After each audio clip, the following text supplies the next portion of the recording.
Avez-vous une idée des conséquences d'une seconde d'inattention au volant? Pensez-vous qu'il est possible de conduire en étant alcoolisé? Combien de temps pensez-vous que les séquelles d'un accident perdurent? Mélinda était passagère à scooter lorsqu'un automobiliste l'a renversée. Ce conducteur était en tort. Mélinda, de son côté, a été amputée. Le 30 mars 2014, j'ai eu un grave accident de la route avec mon ami. Il est décédé sous le coup. C'est une voiture, un conducteur sous l'emprise de l'alcool qui a franchi une ligne continue en dépassant 3 voitures en même temps. J'ai été injectée dans un champ de canne et mon ami est malheureusement décédé sous le coup, couché sous le sol, à quelques mètres de moi. Ensuite, quand j'ai ouvert mes yeux, mon bras était derrière moi. J'ai tourné la tête. L'os de mon poignet était à vif, ainsi que celle de mon fémur. J'ai paniqué. J'ai crié en perte de ma voix. Réveil en salle de réanimation. J'ai appris que j'ai fait un arrêt cardiaque. J'ai fait 2 semaines au coma.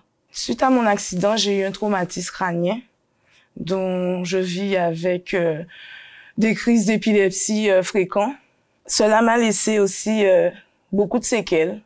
Comme vous le voyez, j'ai des cicatrices visibles. J'ai eu des greffes de peau, des greffes osseuses. J'ai des plaques qui tiennent ma jambe afin de pouvoir réussir à marcher mieux. Et en fait, aujourd'hui, je m'habitue avec une prothèse qui m'aide à marcher, à garder l'amplitude, regagner mes muscles parce que j'en perds. Dès que j'arrête mes séances, c'est foutu, je perds tout. Donc, en gros, après 9 ans, je poursuis, je lutte pour pouvoir aller de l'avant.